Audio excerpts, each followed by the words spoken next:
Gold hub తాకట్టులో ఉన్న బంగారాన్ని విడిపించి కొనబడును. అదే రోజు ఆన్లైన్ ధరకు కొని డబ్బులు ఇవ్వబడును.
పవన్ కళ్యాణ్ గారు అందరినీ కలిసి పనిచేయమన్నారు.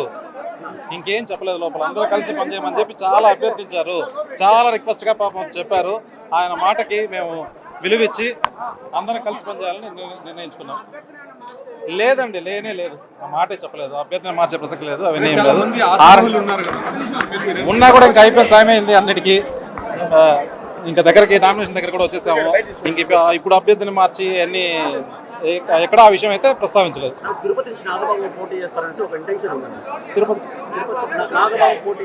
లేదండి, లేదు లేదు. ఆరణి గారిని గెలిపించమని చెప్పి మాత్రమే చెప్పారు. మాకు ఆయనకు పనిచేయండి, గెలిపించండి. మీ తెలుగుదేశంది కూడా ఏదన్నా ఉంటే మేము సారు చెప్తాను, మీది ఏదైనా మీ అభ్యర్థన ఏదైనా ఉంటే కూడా చెప్తానన్నాను. మీ మాటగా నేను చెప్తాను. వెళ్ళి అందరం కలిసి పనిచేయబోతున్నాం. అందరం కలిసే పని చేయబోతున్నాము. హామీల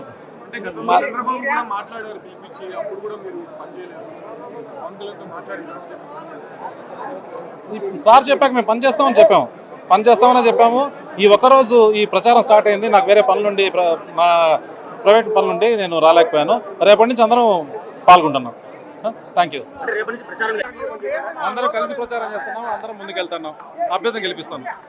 థ్యాంక్ యూ. లేదండి, తీసుకోలేదు. అందరితో కలిపే మాట్లాడారు. అందరితో కలిపే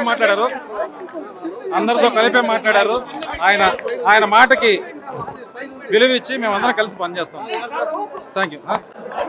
పవన్ కళ్యాణ్ గారు తిరుపతి విచ్చేసి ఆయన తెలుగుదేశం నాయకులందరితో కూడా కూర్చొని ఏదైతే చంద్రబాబు నాయుడు గారు జైల్లో ఉన్నప్పుడు ఒక అన్కండిషనల్గా నేను తెలుగుదేశం పార్టీకి మద్దతు పలకడం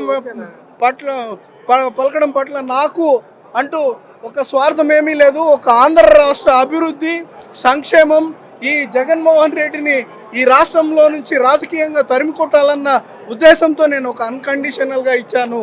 ఆ రోజు అదే కాకుండా 2014లో కూడా నేను ఎక్కడ పోటీ చేయకుండా నేను ఈ ఎన్డీఏ కూటమికి అప్పుడు కూడా మద్దతు తెలిపాను. మరి నేను అన్కండిషనల్గా, నిస్వార్థంగా నేను ఇంత పనిచేస్తున్నప్పుడు మీరు తిరుపతిలో నేను ఏదైతే జనసేన అభ్యర్థిని నిలబెట్టానో ఆ అభ్యర్థి గెలుపు కోసం మీరు ప్రయత్నించాలని చెప్పి కూడా పవన్ కళ్యాణ్ గారు మా నాయకులకు అందరికీ కూడా సూచించడం జరిగింది.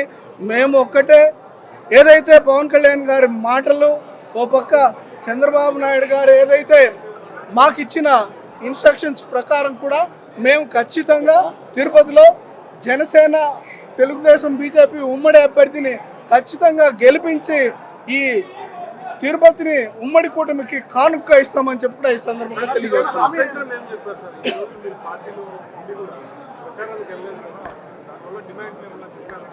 మేము డిమాండ్స్ ఏం చెప్పలేదు, ఎందుకంటే ఆయన ఎలాగా అన్కండిషనల్గా అని మొదటి వాక్యమే అన్కండిషనల్ అని చెప్పి ఆయన ఎప్పుడు ఆయన స్పీచ్ స్టార్ట్ చేశారో ఇంకా మేము ఆయన మాటలు విన్న తర్వాత కూడా మా కండిషన్స్ మా ఇవి పెడితే మనకు బాగుండదు అన్న ఉద్దేశంతో ఆయన మనస్ఫూర్తిగా చెప్పిన మాటలను మేము కూడా అంగీకరిస్తూ ఖచ్చితంగా జనసేన అభ్యర్థిని గెలిపించి రాష్ట్రంలో చంద్రబాబు పవన్ కళ్యాణ్ గారు మోడీ ప్రభుత్వానికి శ్రీకారం చుడతామని చెప్పి కూడా ఈ సందర్భంగా వెళ్తాం ఖచ్చితంగా ప్రచారం.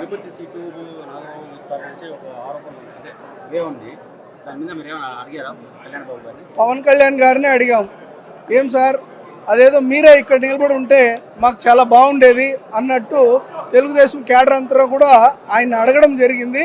కానీ ఆయన నా స్వార్థం కంటే కూడా రాష్ట్ర ప్రయోజనాలను దృష్టిలో పెట్టుకొని ఈస్ట్ వెస్ట్లో చాలా స్థానాలు గెలుపు వైపు రావాలన్న ఉద్దేశంతో నేను బాబు గారు కలిసి తీసుకున్న నిర్ణయం కాబట్టి నేను అక్కడ పోటీ చేస్తున్నాను, నా స్వార్థం ఎప్పుడు చూసుకోలేదు అని ఆయన తెలియజేయడం జరిగింది. ఖచ్చితంగా ఆయన మాటలను గౌరవిస్తూ మేము పార్టీలో పనిచేయాలని నిశ్చయించుకున్నాం. జై పవన్ కళ్యాణ్ గారు ఒక గొప్ప మనసుతో ఎవరైతే తెలుగుదేశంలో ఇన్ని సంవత్సరాలు కూడా తెలుగుదేశం పార్టీకి కష్టపడి పనిచేశారో, అభ్యర్థులుగా కూడా కొంతమంది ఆశావాహులు ఉన్నారు, వాళ్ళందరికీ కూడా నేను ఖచ్చితంగా తెలుగుదేశం పార్టీ మీరు ఒక లిస్ట్ ఇస్తే ఎవరైతే కష్టపడి పనిచేశారో వాళ్ళందరినీ కూడా ఆ లిస్టు తీసుకొని మేము ఖచ్చితంగా చంద్రబాబు నాయుడు గారికి అందించి మీకు అందరికీ కూడా అవకాశాలు వచ్చే విధంగా చేస్తామని ఆయన గొప్ప మనసుతో తెలియజేయడం జరిగింది. నమస్కారం. ఒక 10 నిమిషాల క్రితము మన పవన్ కళ్యాణ్ గారిని కలవడం జరిగింది. ఆయన్ని అన్నా అని సంబోధిస్తే ఆయన సార్ అని మాట్లాడుతున్నాడు. నేను సార్ ఏందన్నా నీ తమ్ముడిని అని చెప్పి మాట్లాడి దగ్గరగా ఆయన ఆప్యాయంగా మాట్లాడడం జరిగింది. నిజంగానే very very very humble, simple, gentlemen. Really we are lucky. చాలా అదృష్టంగా భావిస్తున్నాం. పవన్ కళ్యాణ్ గారితో మేము పొత్తు పెట్టుకోవడం అనేది చాలా అదృష్టంగా భావిస్తున్నాం. అలానే ఈ ఎన్డీఏ పక్షంలో మరి వారు 2 మాటలు చెప్పడం జరిగింది. అక్కడ ఎవరైతే స్థానికంగా జనసేన మరి ఇన్ఛార్జ్ కార్యకర్తలు ఉన్నారో వాళ్ళందరూ కూడా మేము కలుపుకొని పోతాం. తప్పకుండా చెయ్యి కలిసి నడుస్తాం. అలానే బీజేపీ మరి ఎన్డీఏ కూటమిలో కూడా అందరం కలిసి పనిచేస్తామనే మాట చెప్పడం జరిగింది. అలానే వచ్చే 2-3 రోజుల్లో కూడా శ్రీకాళహస్తిలో ఎన్డీఏ కూటమి ఒక మంచి ప్రోగ్రాం పెట్టబోతున్నాం. వాళ్ళ దగ్గర ఉన్న మండల పార్టీ ప్రెసిడెంట్స్, ముఖ్య నాయకులు, క్లస్టర్స్ అందరూ రాబోతున్నారు. అందరం కూడా కూర్చొని వచ్చే 29 రోజులు ఏ రకంగా ప్రణాళిక చేయాలి, ఏ రకంగా ముందుకు పోవాలనే దాని మీద చక్కని చర్య చేసుకొని దాని గురించి చర్చించి ముందుకు పోదామని మేమందరం డిసైడ్ చేసుకున్నాం. అలానే 175 కాన్స్టిట్యున్సీకి ఒక పిలుపునిస్తాడా. ఇక్కడ ఎవరైతే ఈ సోషల్ మీడియా మేనేజ్మెంట్ చేస్తున్నాడో ఈ రిషి అని చెప్పి, అప్పుడైతే పీకే ఉన్నాడు ప్రశాంత్ కిషోర్, ఇప్పుడు Rishi has taken over it. So వీళ్ళకి ఎంత ఈ చీప్ ప్రాక్టిక్స్ ఏంటంటే ఈ ముగ్గురికి తగ్గు పెట్టాలా. ఏదో రకంగా సోషల్ మీడియాలో సుధీర్ గురించి ఇంకోరు జనసేన వాళ్ళు తిట్టాడని చెప్పాలా, జనసేన వాడు బీజేపీ తిట్టాడని చెప్పాలా. ఇట్లా చీప్ టాక్టిక్స్ చేసి ముగ్గురిని విడిగట్టే ప్రోగ్రాం పెడుతున్నారని చెప్పి మాకు క్లియర్ కట్ ఇండికేషన్స్ ఉన్నాయి. కాబట్టి అందరినీ కూడా ఎన్డీఏ కూటమిలో ఉన్న మా 175 క్యాండిడేట్స్ కూడా నేను రిక్వెస్ట్ చేసుకుంటున్నాను. ఎవరన్నా తప్పుగా కానీ సమాచారం ఇస్తే దయచేసి డైరెక్ట్గా ఫోన్ చేసి క్లారిఫికేషన్ తీసుకోవాలని చెప్పి నేను మరి రిక్వెస్ట్ చేస్తున్నాను. దయచేసి మనస్పర్ధలు వద్దు. ఇంకా మిగిలింది 29 రోజులు మనం ఒక నరకాసుడితోని మనం ఫైట్ చేస్తున్నాం.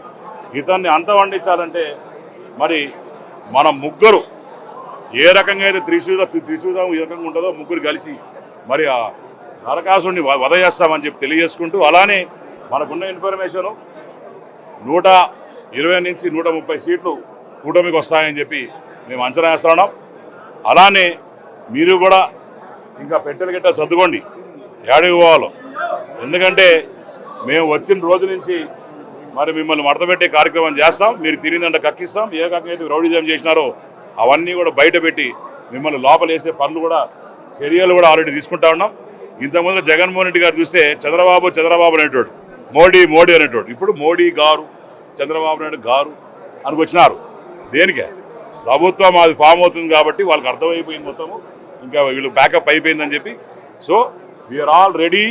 అండ్ పబ్లిక్ ఎస్పెషలీ ఎవరైతే వీళ్ళ వల్ల పీడించబడ్డారో, ఎవడైతే వీళ్ళ వల్ల ఇబ్బంది పడ్డారో, ఎవరైతే వీళ్ళ వల్ల నష్టపోయినారో, ఎవడైతే ఈ ప్రజానికం వాళ్ళు తొక్కిపడేశారో వాళ్ళందరూ కూడా మే 13 ఎప్పుడు వస్తుందా అని కళ్ళల్లో ఒత్తులేసుకొని ఎదురుసే పరిస్థితి ఉంది.